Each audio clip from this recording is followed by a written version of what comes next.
कहा जाता है कि व्यक्ति खाली हाथ आया है और खाली हाथ ही जाएगा, लेकिन ग्रंथों के अनुसार व्यक्ति की मृत्यु के बाद भी 5 चीज़ें उसके साथ अगले जन्म तक जाती है।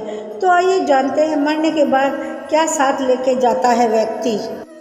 भगवत गीता में श्री कृष्ण जी कहते हैं, आपने अक्सर लोगों को कहते सुना होगा कि मृत्यु के बाद व्यक्ति के साथ कुछ नहीं जाता। जो भी उस व्यक्ति से जुड़ी भौतिक सुख की चीज़ें हैं वह सब यही रह जाती है। अगर पुराण, वेद और बाकी ग्रंथ को देखा जाए तो उसमें स्पष्ट बताया गया है कि व्यक्ति की मृत्यु के बाद भी कुछ चीज़ें उसके साथ अगले जन्म तक जाती है।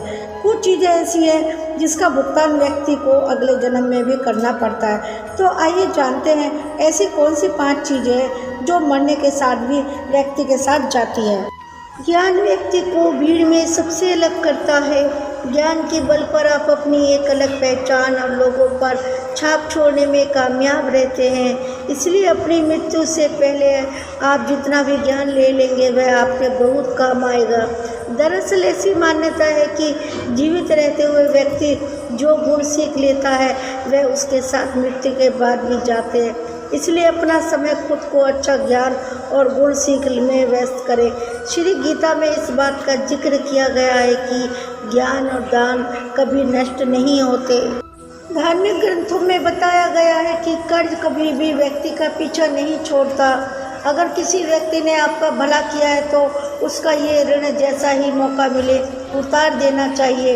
अगर आप किसी का ऋण नहीं उतारते हो तो उसे जन्म जन्मांतर तक चुकाना पड़ता है, वह कर्ज उतारना पड़ता है।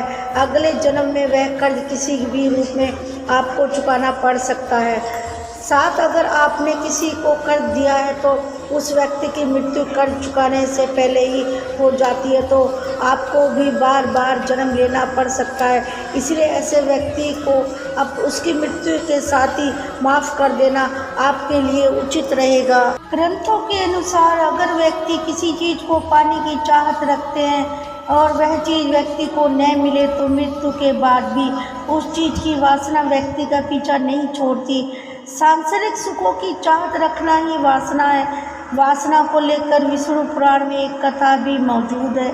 राजा भरत को अपने हिरण के बच्चे से बहुत प्यार था। उसी के बारे में सोचते हुए उसने प्राण त्याग दिए। अगले जन्म में राजा को खुद हिरण रूप में जन्म लेना पड़ा। इसलिए कामना और वासना को अपने मन से हावी नहीं होने देना चाहिए। साथ ही किसी भी चीज़ को लेकर अधिक मोह माया नहीं होनी चाहिए। गीता में कहा गया है कि मनुष्य जीवन बिना कर्म के संभव नहीं है।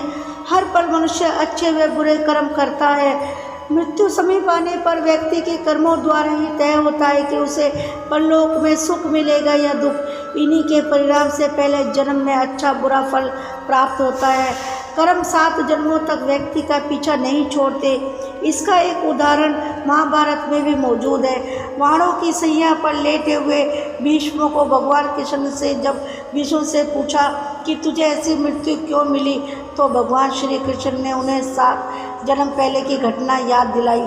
7 जन्म पहले भीष्म ने एक अधमरे सांप को उठाकर नागफनी के कांटों पर फेंक दिया था। कर्म मनुष्य का कभी पीछा नहीं छोड़ते। आपने अक्सर घर के बड़ों से सुना होगा कि दान और परोपकार कभी खाली नहीं जाता।